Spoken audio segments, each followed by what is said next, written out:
السلام علیکم ورحمۃ اللہ وبرکاتہ۔ میں ہوں سراج الدین امجدی۔ آج کی خصوصی رپورٹ سانحہ گل پلازہ کراچی حکومت سندھ اعلیٰ عدالتی تحقیقاتی کمیشن بنانے سے گریزاں۔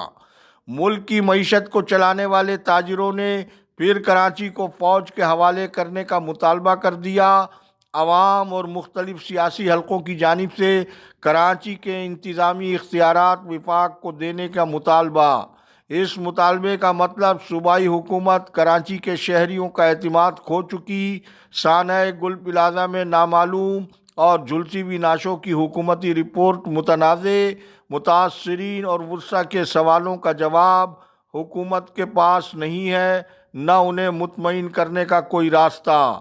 سانحہ گل پلازہ کی آگ کی تپش صوبائی اور وفاق کی حکومتوں کے لیے تاحال خطرے کی گھنٹی۔ گورنر سندھ کے علاوہ وفاق سے سانحہ گل پلازہ کے متاثرین سے ہمدردی کے اظہار کے لیے کوئی اور اب تک نہیں آیا۔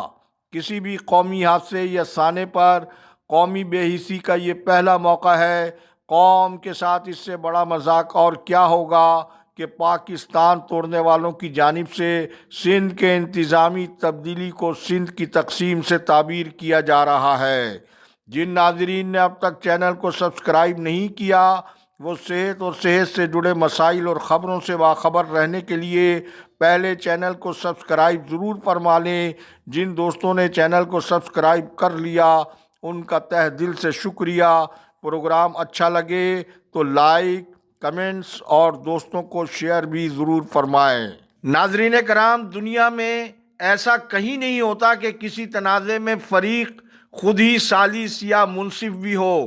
آج بھی ہمارے اعلیٰ عدالتی نظام میں ایسے ججز اور مثالیں موجود ہیں جو فریق کی قربت یا ذاتی تعلق کی بنا پر مقدمے کی سماعت سے جج صاحبان دستبردار ہو جاتے ہیں۔ لیکن یہ بھی ایک تلخ حقیقت ہے کہ نون لیگ اور زرداری کی پیپلز پارٹی جیسی جماعتیں آزاد اور غیر جانب عدلیہ پر قطعی یقین نہیں رکھتی ہیں، جس کا مستند اور ناقابل تردید ثبوت ان جماعتوں کی حکومتوں میں عدالتی احکامات پر مینوہن اسے تسلیم نہ کرنا اور اس پر عمل درآمد کرنے کی کوئی مثالی نظیر نہیں موجود ہے۔ جبکہ سانحہ گل پلازہ پر اعلیٰ سطحی عدالتی تحقیقاتی کمیشن ہی غیر جانبدار وہ راستہ ہے جس کے نتیجے میں نہ صرف متاثرین کو انصاف اور ذمہ داروں کا تعین آسانی سے ممکن ہے۔ جب سانحہ بلدیہ فیکٹری اور کراچی بد امنی پر ماضی میں جوڈیشل کمیشن بن سکتے ہیں تو حکومتی جماعت انصاف کے اس شفاف عمل سے خود عوام کے سامنے اپنے آپ کو مشکوک بنا کر مطالبہ کرنے والی حزب اختلاف کی سندھ اسمبلی میں سب سے بڑی جماعت MQM پاکستان کے اس جائز مطالبے کو فوری کیوں نہیں تسلیم کر رہی ہے؟ کیا دال میں کچھ کالا ہے؟ سوشل میڈیا پر منفی مہم چلا کر حکومت کے بعض وڈیرا ازم کی سوچ رکھنے والے لوگ اسے اپنی انا کا مسئلہ بنانے کی مہم جوئی میں واضح طور پر مصروف نظر آ رہے ہیں۔ حالانکہ یہ مطالبہ صرف MQM پاکستان کا نہیں، سندھ کے عوام سمیت دیگر سیاسی جماعتوں کی جانب سے جوڈیشل کمیشن کا مطالبہ عوام کے اکثریت کے جذبات کی ترجمانی کا کاس ہے۔ لیکن کیا کیا جائے؟ زرداری کی پیپلز پارٹی خود ہی ملزم اور خود ہی منصف بن کر شفاف، غیر جانبدار انصاف کے ساتھ کھلواڑ کی روایت ہی ان کی شناخت ہے۔ پھر دلچسپ امر یہ بھی ہے کہ حکومتی اتحاد سانحہ گل پلازہ پر واضح طور پر روز اول سے منقسم نظر آ رہا ہے۔ ناظرین کرام، اب محکمہ صحت سندھ کے کچھ اہم مسائل جو سانحہ گل پلازہ کے قومی سانحے کے باعث واضح طور پر اپنے ناظرین اور طبی حلقوں کے سامنے کئی روز سے پیش نہیں ہو پا رہے ہیں، لہٰذا سندھ ہیلتھ کیئر کمیشن کے عہدیداران اور انتخاب کے ذریعے ارکان کی مدت مکمل ہونے کے باوجود پرانی ناکام ترین انتظامیہ کا برقرار رہنا یا رکھا جانا خود حکومت اپنے بنائے ہوئے قاعدے قانون کی خلاف ورزی کی مرتکب ہو رہی ہے، جس کی ایک خاص وجہ ناکام ترین اور کھلی لاقانونیت کے مرتکب اعلیٰ اور نیب زدہ سیکریٹری صحت ریحان اقبال بلوچ کو ہٹانے کا حکومت سندھ کی جانب سے وہ تازہ حکم ہے جس پر یہ بتایا جا رہا ہے کہ سیکریٹری صحت کے ہٹانے کے بعد سے وزیر صحت و بہبود آبادی سندھ ڈاکٹر عذرا فضل پیجو دفتر تشریف نہیں لا رہی ہیں، جبکہ میڈیا میں یہ بات بھی گردش میں ہے کہ سیکریٹری صحت وزیر صحت کے علاوہ کسی وزیر مشیر تک کی کوئی بات نہیں سنتے تھے۔ ان کے جھوٹ اور دروغ گوئی کا یہ عالم تھا کہ جس فائل میں پہیے نہ لگے ہوں، 100 بار یقین دلانے کے بعد سفارشی فائلیں آج بھی ان کے دفتر کے سرد خانے میں انبار کی صورت میں موجود ہیں، جبکہ محکمہ صحت سندھ کا حساس ترین شعبہ گزشتہ 4 روز سے اسپیشل سیکریٹری کے پاس محدود اور عارضی اختیار کے ساتھ ہے۔ ہم پہلے ہی بتا چکے ہیں کہ نئے سیکریٹری صحت کی تقرری میں وزیر صحت کی قبولیت کا ہونا بہت ضروری ہے، تاہم سابق سیکریٹری صحت ڈاکٹر کاظم حسین جتوئی، زاہد عباسی اور موجودہ اسپیشل سیکریٹری جمشید عالم میمن، سید ذوالفقار علی شاہ کے علاوہ سہیل قریشی کا نام نئے سیکریٹری صحت کے طور پر گردش میں ہے۔ بہرحال محکمہ صحت کا سیکریٹری کون بنتا ہے یا کسے قبول کیا جاتا ہے، سندھ کے عوام، غریب مریضوں اور محکمہ صحت کے ملازمین کا دیرینہ اور اولین مسئلہ اب وزیر صحت کی تبدیلی کا معاملہ ہے، جو محکمہ صحت سندھ کے ہر بحران میں ایوان صدر کے پیچھے جا چھپتی ہیں۔ لہذا صحت کے ہر بحران پر سیکریٹری صحت کی تبدیلی کی فلم اب فلاپ شو ہے۔ صدر مملکت آصف علی زرداری مرد آہن اور ان کا بھاری پن مقبول عام ہے، لہذا وہ یہ حساس محکمہ بے شک اپنے گھر میں اور اپنے زیر اثر رکھیں، لیکن اب سیکریٹری صحت کے ساتھ وزیر صحت کو بھی بدلیں۔ دبنگ بیوروکریٹ کی شہرت کے حامل سابق سیکریٹری صحت ڈاکٹر فضل اللہ پیجو، جو ریٹائر ہونے کے بعد 2 سالہ مدت بھی پوری کر چکے ہیں، وہ ان کے گھر کے آدمی ہیں۔ کابینہ میں مشیر صحت برائے عہدہ مساوی وزیر کے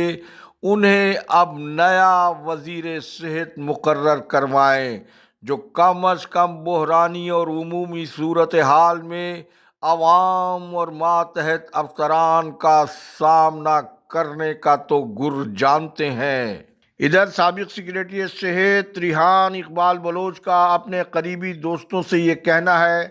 کہ ان کے ہاتھ صاف ہیں، اگر ان کے ماتحت قریبی لوگوں سے ان کی قربت اور نام کا استعمال کر کے کچھ لوگوں نے گڑبڑ کی ہے تو وہ اپنے کیے کا خود جواب انہیں دینا ہوگا، جبکہ ان کے آنکھوں کے نور وہاب اللہ یوسفانی اور ریحان اقبال بلوچ کے دل کا سرور مصطفیٰ شیخ اور ان کی سانسوں کا قرار شیر محمد چانیو تاحال اس خوش فہمی میں مبتلا بتائے جاتے ہیں کہ نیا سیکریٹری صحت ریحان اقبال بلوچ کے ماتحت ہوگا